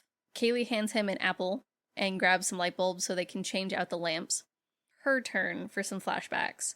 Tim is standing catty-corner to their back door, like their glass back door, just staring blankly, and she calls out to him a few times and he doesn't answer. It then like shows Dad climbing the stairs with a plate of like, it kind of looked like curry, I'm not gonna lie. Like a gruel. Just a lot of gruel. A mixture of food in a sauce. And she asks if that's for mom and he doesn't answer. She now like gets back to in present time. Or Tim was standing in front of the lamp. This is what triggered the flashback, is Tim was changing a light bulb by where he was as a child. And when she snaps back to present time, Tim is no longer there and that light goes out again. So she goes over to change the light bulb, changes it, like sets her apple down, changes it, instantly goes out again. And she's like, oh, so she changes it again, goes to grab her apple, turns around, bites into it, and you hear glass shatter as she bites into a light bulb that she thought was an apple. Either my empathy is getting worse, or I don't know what, but something about this scene, I literally could not like look at the screen. I just had, and I of course had my headphones on so I could hear the crunching just so deep in my fucking ears. But I was just like, I'm gonna wait till this is over because no thanks. The other thing that gets me about this is, so the way our mouth works is like, for a standard size light bulb, I point at a light you don't have in here. A standard size light bulb, you have the ability to get it in your mouth, but you don't have the ability to pull it back out. I don't know how this works. I don't know how you can like maneuver your jaw to get it in, but you can't do the same thing to get it out. And so when she bit it, that's all I could think of is like someone sticking a whole light bulb in their mouth and then it getting stuck and then just having to deal with the aftermath of that.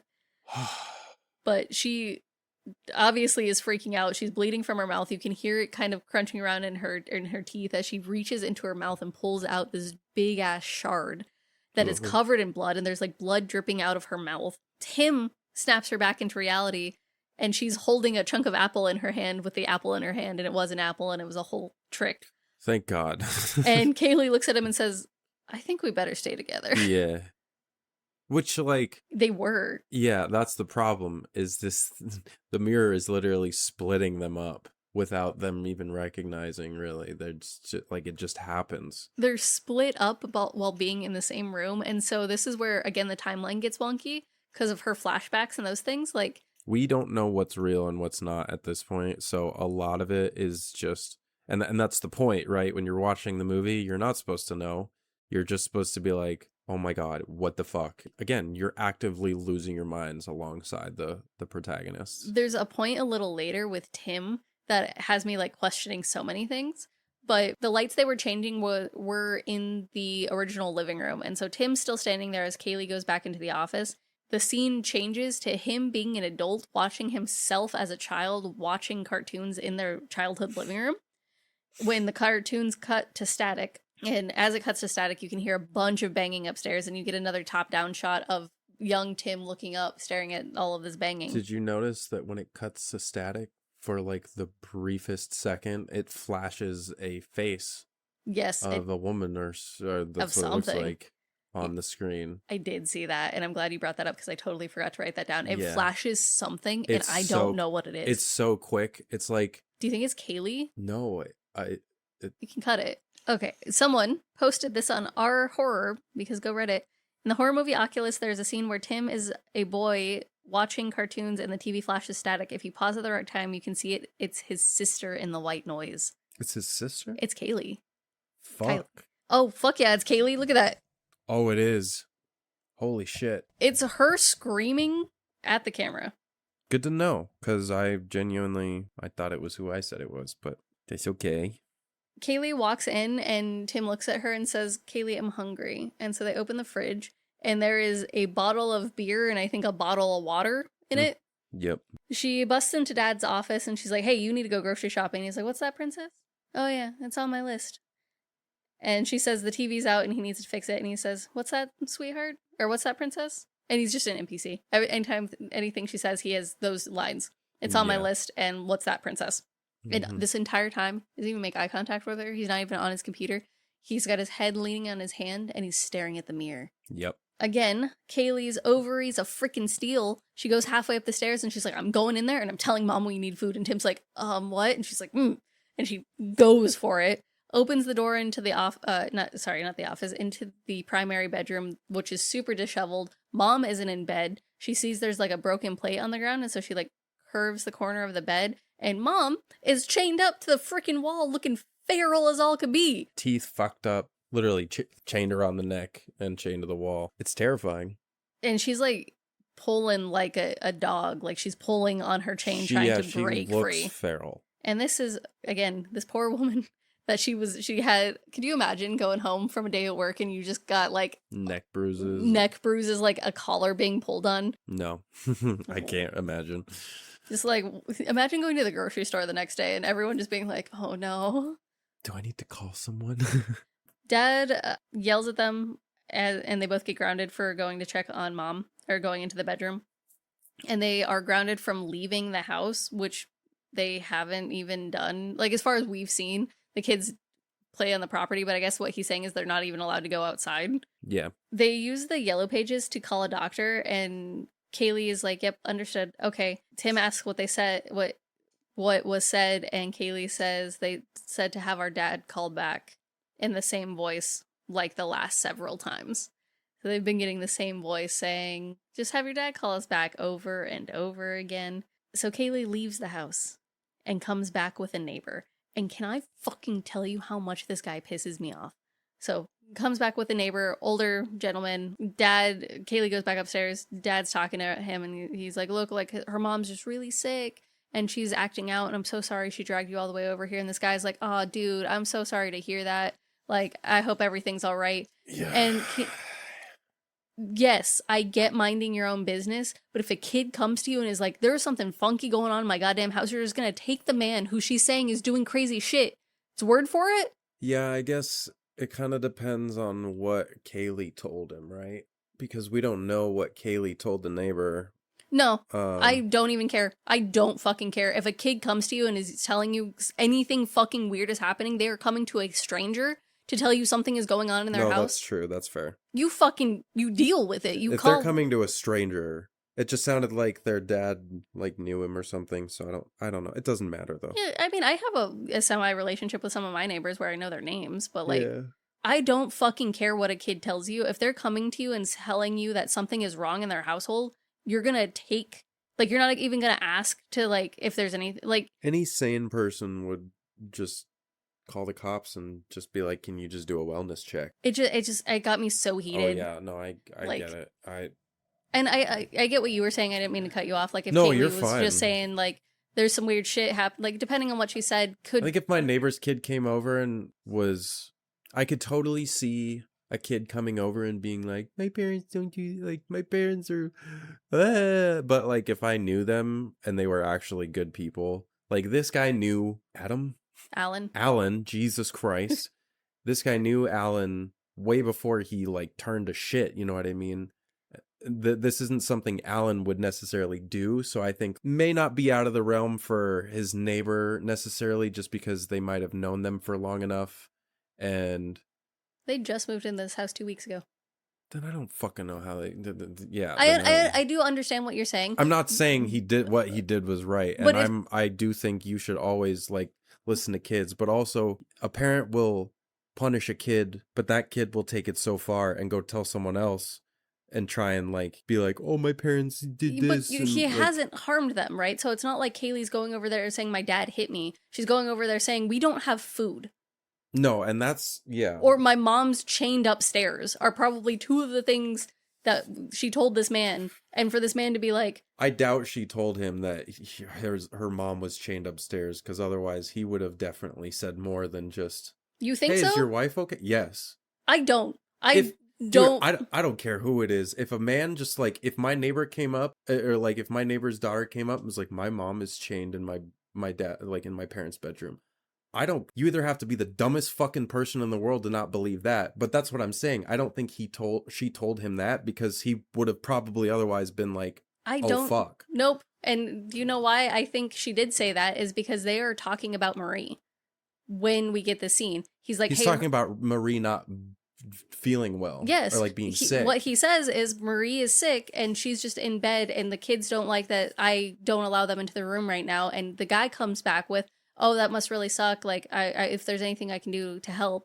And but he would have like mentioned the chain or something, I think, at the very least. He would have been like, well, she said that Melanie was chained up or whatever. Marie. We don't get their whole conversation. But because they are talking about Marie, I'm assuming Kaylee said something about Marie. I know. I'm just saying I only think she mentioned, my mom's sick and I don't know what's going on. Like, I don't know. I honestly... I feel like the dude didn't have enough information because it wasn't just like a fucking bro. Like, he was like an old dude. You know what I mean? Like, he was like a dude in his late 50s. Yeah, just like live in retirement, you know? You don't have to be a bro to not believe people because, again, half the time, like I said, I know multiple men who will take a man's word at it, even if they heard something horrible. Well, yeah, I know, like, people like that exist, obviously. I think for this old-ass man, like, I don't know. Are you saying 50's old? You keep calling him an old-ass man and then just said he was 50. Do you think being retired isn't being old? You don't retire at 50. You retire at 55. 65. Oh, I forgot that changed. It used to be 55. I think my dad's... my dad retired when he was going to retire when he was 55, but he chose to work a couple more years. No, my dad's still working and he's late 50s. Well, you're saying old and I'm like, he's not that old. Like, I mean, technically we are vintage, so I don't know what to tell you. Like 50 years is a long fucking time. It's only 20 more years than now. Yeah, on top of 30 years, that's a long fucking time, dude. You know how many things can happen in 50 years? I don't know. Entire cultural cycles happen in 50 years. You know what I mean? I'm just saying I don't trust this man, and Kaylee could have said fucking anything to him, and I don't think he would have believed her, and he was just bringing the daughter back home. I don't think he actually cared what Alan was going to say at all. And that's fair. But I'm also just like, fuck you, because this could have all ended there, but then we wouldn't have had the movie. But you know how I am. I just dig into it. No, I get it. Dad goes back into the office and actually doesn't do anything to them about this whole situation. Kaylee looks at Tim and says, Timbo, you're going to have to get really, really brave. And then we get adult Tim, and he's upstairs, and he does not know how he got upstairs. And then we get Kaylee, who wakes up leaning against the mirror. So she has her back pressed against the mirror and comes to, and she's like, oh, fuck, she doesn't know how she got there either. And the timer is about to go off, so she runs over there, clicks the kitchen timer again, and she's like, you smart bitch, or some shit like that. Another alarm goes off, and the lights flicker. She throws the freaking alarm. She calls for Tim, who does not answer. And this is the part where Tim is looking at his younger self look at him. And I'm like, do you think the kids were, like, seeing the shit there? Like, were they getting... Because with the whole, like, Haunting of Hill House, too, like, we have the whole, like, wonky timeline of them, like, past and present. Like, falling over itself. Yeah. I almost... It's hard to say, because, again, like, as far as Tim's memories go, anything that is not a flashback after the realization that this shit's real, you know? Mm-hmm. I think that it's just hard, because that's all... Like, anything that we were showed before that is his fabricated memory, you know, or like the memory that was changed after so many years of therapy. So now, like, I genuinely couldn't fucking tell you. I think that a lot of what Tim's seeing is real, but I think in that moment, doesn't it, Tim's looking at himself, his younger self, and his younger self's looking at him, but then doesn't it switch to him looking at Kaylee? Like, younger him looking at Kaylee? Maybe. I can't remember. It gets so fucking it gets all over the place. But it's so good. Yeah, like, it's hard to explain, but watching it, you gotta it's go. great. I mean, if you couldn't tell, we're gonna fucking recommend it. But... We love Oculus. Oculus is one of my tops. I would say top 10 for me. Damn, really? Yeah, I love this movie. I'd say it's definitely top 15, but that's just because I could have a top 1,000 if I really sat down and thought about it for like half a year. Things like this, I really like weird timescapes. So like dreamscapes, that's why I really like Nightmare on Elm Street. I love the dreamscape situation. So for this, it's almost like a timescape where you're kind of stuck in this weird time loop where you don't know what's real and what's not. And I really like this kind of things. That's why I loved Haunting of Hill House, because the way that he elevates that from Oculus to Haunting of Hill House is like, goddamn. If people thought that Oculus was his best work, then him going over the top with Hill House was just like, holy fuck. And apparently, so there's a Haunting of Hill House book. Apparently, this is the only media I've ever seen where they said the show was better than the book. Damn. So, because the book is like novella size, it's really thin. And he expands on everything. And I have not read the book, so if I'm wrong, don't hang me here. I think in the book, they're not siblings. They're just like people who know each other. I don't know. Don't quote me on that. It's on my list of things to read. And again, it's novella size, so I can bust it out in a weekend. Yeah. If even that long, you know. Present day Kylie is dealing with the electricity going out. And she obviously prepared for this and has a bunch of different camping lamps set up all throughout. And there's this really cool shot of the hall being lit by, 16 lights, like camping lights, one on each side. So it gives her like this runway and her walking down in just like this power pose because the camera's down at such a low angle. Like she's just going into battle type. Oh, yeah, it's I like it so sick. much. She is downstairs. And like when she goes back downstairs, there is a broken vase on the ground along with a chain. She's saying it isn't real. None of this is real. Young Tim goes into the office to ask Dad to fix the lights that are also out in pastime. He is quote unquote working in the dark, meaning he is tip tip tap tap tap tap at the computer in complete darkness, not even lit up by the computer screen because the dark is out. What? Yeah. The dark is out. And as he's opening the door, there's this woman who is like completely encroached on Alan. And as the light spills in, she like disappears in the darkness and then creeps around the edge of the door and stares directly into Tim's eyes. Oh, dude, this movie has like the craziest the best jump scares because I hate when they lean on a crutch of music. Mm-hmm. Nope. There is no change of music at all when these jump scare things happen. It just happens. It just fucking happens. And it's at this point that you can really tell that the eyes are mirrors. Is that what it is? Yep. Oh my God. When I realized that, I was like, holy fuck, it makes so much sense. But it took me until I saw it up close and you could like literally see that it was just like a reflection. And it was like, what the fuck? Somehow they get that weird like yellow light to bounce through it every time, but they are mirrors. That's so fucking cool. Yeah. I love that. Kaylee finds more broken like plate pieces downstairs and she pulls out her phone to use the camera to actually see if it's there. And she's like, oh, smart trick, because in her camera phone, she doesn't see it. She does like pick up a piece at one point and is like holding it as she does this. She turns around and her mom is standing there like decrepit, crazy mom, and she instinct stabs her in the neck with the pottery, like the clay piece, the pottery piece, whatever you want to call it, in the neck. Mm-hmm. Except it's not Mom. It's Michael. It's Michael. And he's like holding his neck where he just got his fucking carotid artery sliced into. He's leaking blood everywhere. Tim walks up at that moment as Michael falls against the wall and falls to the ground, and she's like, it's not real, it's not real. It's not real because the plate wasn't real. The plate wasn't real, so this isn't real.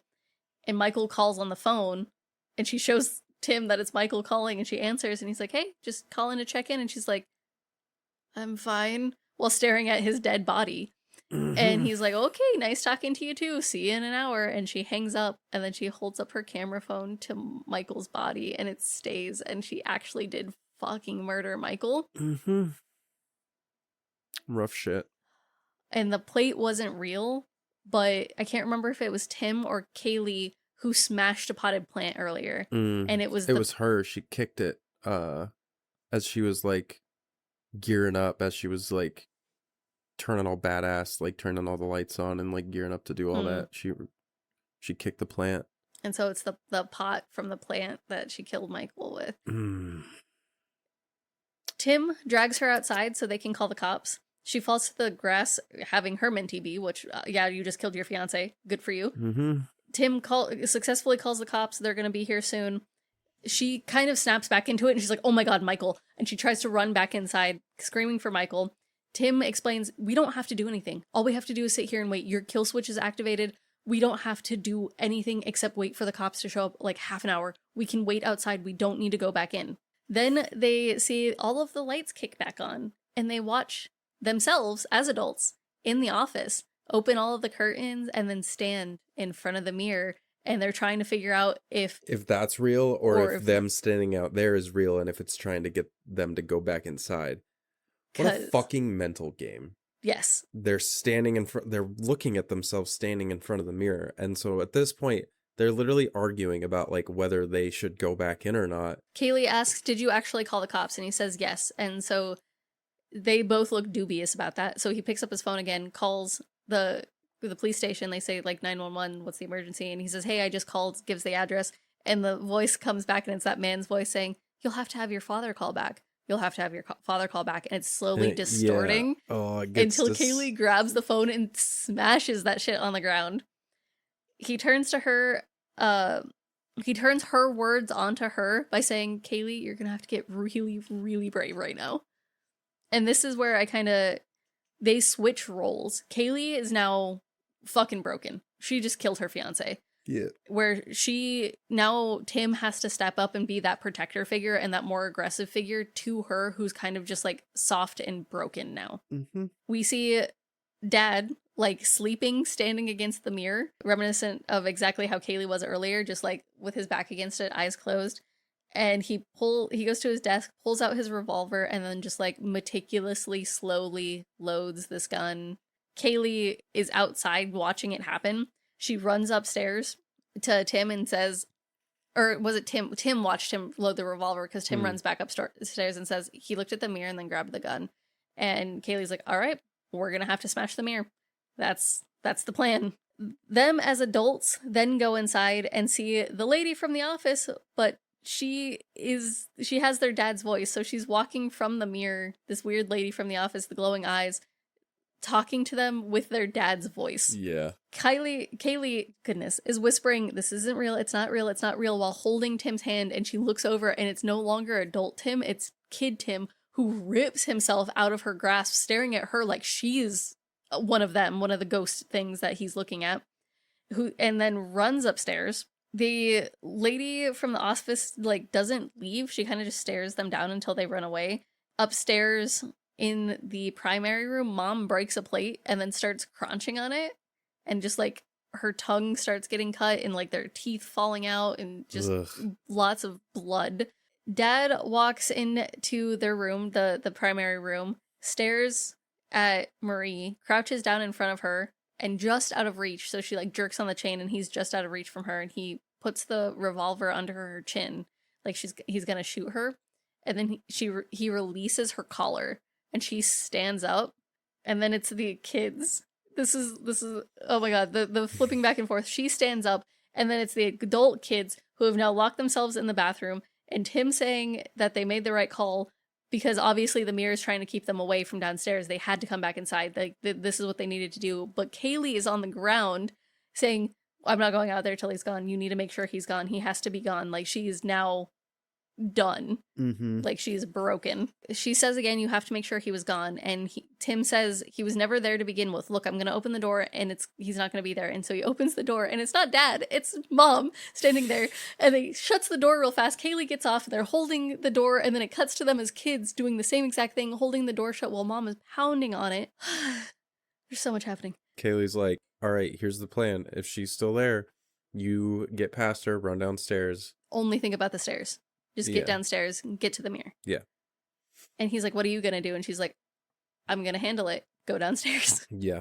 They swing the door open this is them still as kids. She has a golf club. And so they swing the door open. Kaylee's in front. She's got the golf club. She's like jerking, like idle animation style, where she's just kind of like ready to hit something. And Mom pops out from the side of the stairwell. She clocks her with the freaking golf club. She tumbles to the side. Tim runs down the stairs.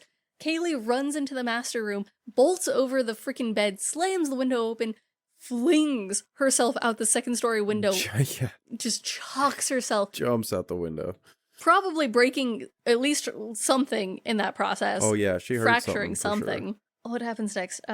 She limps around the side of the house, looking at the front door, where inside there is a man and a woman standing in the office window.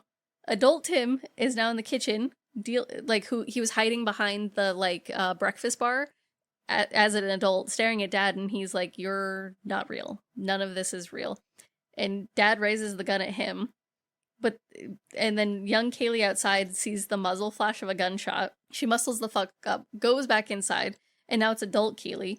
Dead Michael is standing in the office, like how the woman usually does. It's Michael staring at her, and she stares at him and then walks by, and as she leaves, he just like half smiles at her and just doesn't do anything else as she walks forward. Ugh. And then it's young Tim again, mouthing from behind the breakfast bar that she's over there or something like that. He's mouthing at Kaylee, and she's not getting what it is, and then she gets attacked by Mom, and then it's back to young Kaylee being strangled by Mom, who's got her pinned to the living room floor, strangling her. Also, this kid, fantastic acting here. 10 out of 10. Looks so good. And as Mom is strangling Kaylee, you just like see she's getting so like worked up about it, and then you see something click in her head as Kaylee's like on her last little moments of trying to fight and is giving up hope, and then you just hear her say, "Kaylee?" And then she stops strangling her, and Kaylee takes in this big deep breath, and she says, "Kaylee" again, and then Dad comes out of nowhere and fucking shoots her twice. Falls to the ground. Kaylee goes running. Dad comes over and is staring down at Mom, and then you see like all of these dead people start showing up, and then Dad shoots her one more time. The kids are hiding in one of the rooms while Dad is maneuvering the halls. He's not even like frantically looking for them. He's just walking in the darkness looking for them. Yeah. They run to the office, grabbing golf clubs, and start smashing the mirror. Except the way the camera is you don't see where the wall is that they're smashing, so you just see them rearing back and smashing into something, and then you get the full scene of them not hitting the mirror. Their mirror will not let them hit it with the golf clubs. They just beat up the side of the wall. Yep. Ugh, crazy. Then we're back to the adult kids, with Dad coming in, and then back to the young kids, and Kaylee is staring down. So like this scene is really quick because it's like it's them as adults, and then it's them like immediately back as kids. Yeah. And it's Kaylee staring down the barrel of the gun, staring like them as adults watching the scene happen, and they're back to being in front of the mirror, right? So we get the kids again back to being in front of the mirror. Mm-hmm. Kaylee turns around as a child, and Dad is pointing the gun at her. Tim bolted out of the way and is hiding with a golf club. And he finally muscles up, hits the gun out of Dad's hand. It falls to the floor, but Dad instantly starts strangling Kaylee again, this poor girl, getting strangled all over the place. Tim goes to pick up the gun and tells Dad to stop. Eventually he does. He turns around, makes eye contact with Tim, and then looks at the gun, and then kneels in front of him and nods at him, and then helps Tim pull the trigger to kill him. The kickback of him getting shot flings him into the mirror and makes that crack at the bottom. Yep. And then also flings Tim to the ground. Because he's a child who has never handled a gun before, and kickback is a bitch, especially on this gun. Yeah. It's not just your standard. I wish I would have looked it up. I should have looked it up. This fucking gun, man, is like a Magnum or some shit. Yeah, it's a hefty revolver. Dead people start surrounding them with their mouths open, and like a crowd of dead people who all like drop their mouths open, and they start screeching an alarm screech, and both of the kids start covering their ears, and that kicks Tim back to present time, and he is sitting cross-legged in front of the mirror looking around calling for Kaylee. He doesn't see her, and we get young Kaylee who can kind of hear the muffled Tim calling for her, but it is immediately forgotten because she hears her mom, and her mom's in the mirror holding out her arms calling for her, and she drops her golf club and then goes to hug her mom in the mirror, and we get a cut of Tim who's kind of just looking around, and he makes eye contact with the kill switch, and it's got 10 minutes left, and he just kicks it to 0 to watch the anchor drop, hear this gushing sound, and this like sound, and he looks over at the mirror, and instead of it just being the mirror, Kaylee is standing in front of the mirror like she was because she was hugging her mom in the mirror as a past self, so she's exactly where she was standing as past self, as now self, and the anchor gets her right in the base of the neck, and she's pinned to this mirror, just gushing and groaning blood. Yeah, she doesn't die instantly. It's a slow death. He walks up to her and is like, he doesn't even say anything. He's just so in shock. And then starts screaming her name. And then you see like red and blue lights start flashing on his face, and then we get real, like, these cuts are so quick, back and forth of the kids getting, the cops showing up with the kids and then showing up with Tim now, and just back and forth, and how it's playing out almost the exact same all over again, except this time there's no Kaylee there to talk to him or promise that they'll finish this when they're big and strong and older. The present cops saying he called it in. They're like, yeah, he called it in and then did this, and they show the footage of him killing Kaylee by hitting the switch, and then you see the anchor come down and just smack her right in the back of the neck. It's brutal. Yeah. So we then get a cut of childhood Tim getting dragged away by a police officer and getting put into a car. And as this is happening, it cuts back to adult Tim being dragged by police officers towards a police car. Screaming, and he's it's the screaming, mirror. "It's not me, it's the mirror. It was the mirror." And then we have some shots of like him in the car, and and then cuts back to Kaylee watching him getting dragged away as a child, and then it cuts back to him walking away. And the final scene is young Kaylee watching the car fade away and her just like hanging her head. And that's it. As far as movies that don't have happy endings, we've done 3 in a row. And I want to preface that the first one we did, Eden Lake, that movie ended and I just felt like shit afterwards. I was like, the world sucks and like people suck. Shit just sucks. Like that was rough. Yes. This is the kind of ending where the protagonists don't win, but the things that happen throughout the movie, like there's that supernatural presence that influenced these people to do it. Otherwise, they wouldn't have done it. The protagonists don't win this round, and so like the mirror lives on, and that's part of the horror, but like that's how you do that kind of ending. Yes. You don't just like you don't let your protagonist escape and then just like shove them into more hell. Yeah. Eden Lake was rough. Iron Lung also had a very good ending of like being melancholy, but that hope of that black box floating to the top and them finding the whatever they needed to do, right? This also has like a very melancholy ending. Like this is not a happy ending. Tim it just got released this week and has to deal like 2 days ago, if that, and has to relive all of this. He had actually moved on. He had fixed his memories to be like, oh, none of that was real. He didn't want to be a part of that. He didn't. Has to relive everything. Then watches his sister kill her fiance. Then kills his sister, and then has to deal with the consequences of all that. There's no way he's getting out alive, like getting out of it well, is what I should say. Like once he's back in therapy, like this has broken him entirely for sure now. But it gives you, it's not the hopeless feeling of Eden Lake. It's done so well that you're just like, fuck. But it doesn't make me so depressed that I'm like, I will never watch this again. I already said This is a top 10 movie for me. 100%. I think it's so good. Also, can I tell you, I'm so happy it didn't turn into a series. This didn't turn into a franchise. Yeah. Don't get me wrong. I think like a prequel might be nice to see one of the original people who had it. That would be cool. But for them to pass the mirror on to another like random... Yeah, like, I don't... It just wouldn't work. I think, like I said, prequel might be nice just to see like the progression of things, to see if it's always been this way. Like maybe the first Duke who owned it, or that like someone who had it for a while, like that the woman who like drowned her or died of thirst in a tub, like the weird ones. I think that would be cool to see. But I'm so glad it wasn't like a Ouija board situation or Paranormal Activity. Which, did you see they're coming out with another one? Cool. I won't watch it, just like the last 4. Yeah, first 2 were great. Well, didn't watch anything past that. But if us raving about this for the past 2.5 hours wasn't enough, watch this movie. Yeah, go watch it. Add it to the list. Add it to the top of the list, please. Add it to the list. Thank you for listening to this week's episode. Follow our Instagram and Threads at No Self Service Pod. Until next time.